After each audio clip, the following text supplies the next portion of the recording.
Hi, this is Kate Martin with Lawrey Calabro, and we're just going through some tests that I'm going to have done, and we're going to help some clients with this as well. And we're looking up this software called 23andMe. If you can see that. Oh, good on your iPad. Change it around. Anyway, you guys will get the link to this if you end up ever meeting up with Lawrey. But she started talking about, methylation and my moods and estrogen dominance, and it's completely over my head, as some of it is, she's admitted, is over hers. But what you just explained to me then was gold, because something to do with moods and methylation. So first of all, what's methylation, and what are these genes that you're talking about that we're going to test? So methylation is one of the key cycles in your system that helps do a number of functions. It's involved in liver detoxification. It's involved in heavy metal removal from the system.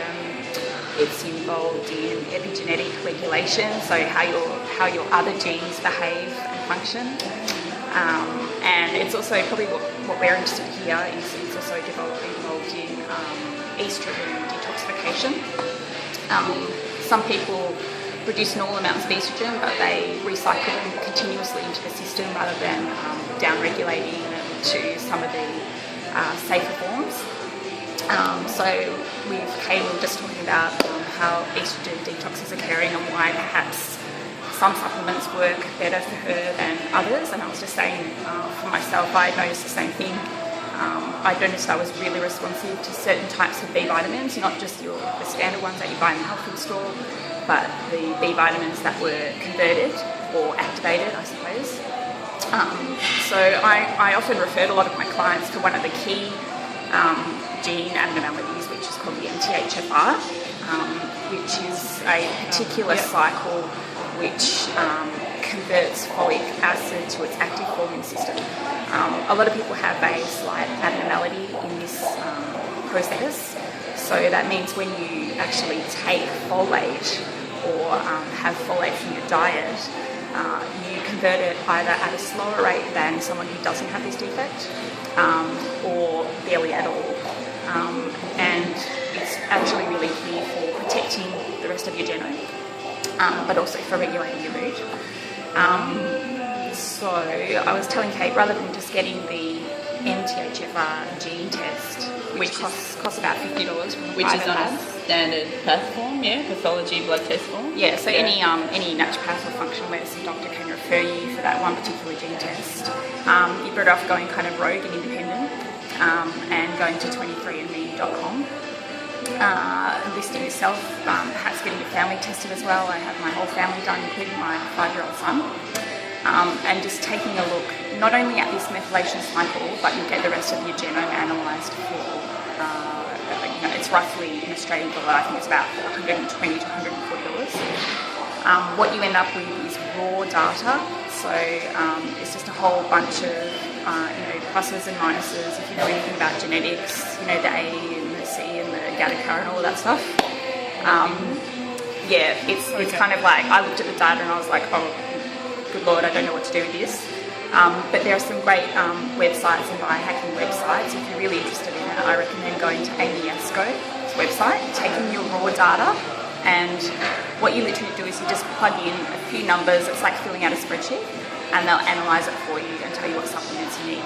Now, you probably need, after that, unless you've done quite a bit of reading, you probably need someone to kind of just explain the ins and outs of it for you, because there's a bit of crossover. But I found it really valuable in understanding why moods fluctuate so much, particularly with the hormonal cycle. Why stress affects some people differently than others. Some people, when they get stressed, they get more anxious and more proactive. Some people, when they get stressed, they become withdrawn, more internal and less proactive. And this all has to do with how your neurotransmitters work. It's really fascinating stuff. And I'm going on now. Really relevant for kids with things like ADD, ADHD, kids with other mood disorders, like some kids are just depressed and withdrawn. Some are hyperactive, but they may not classify in the normal spectrum disorders. So really relevant stuff.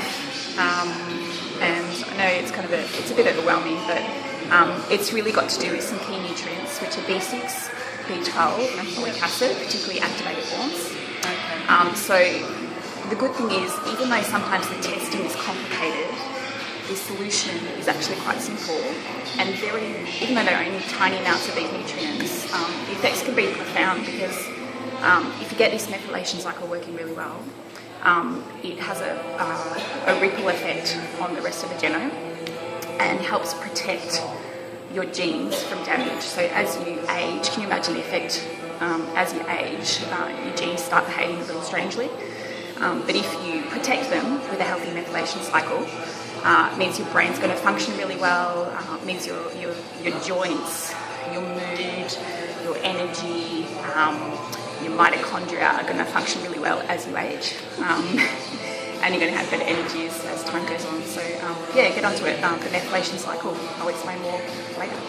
And she's going to explain more at the retreat, and we're going to get you guys tested if she thinks that you need to be tested if you happen to be joining us on the retreat, if that's relevant when you're looking at this video. The retreat's 2015, and there should be a link included below the video. But that's Lawrey, isn't she amazing? She's such a wealth of knowledge. Thank you for explaining that 10 times for me. You're welcome. Okay.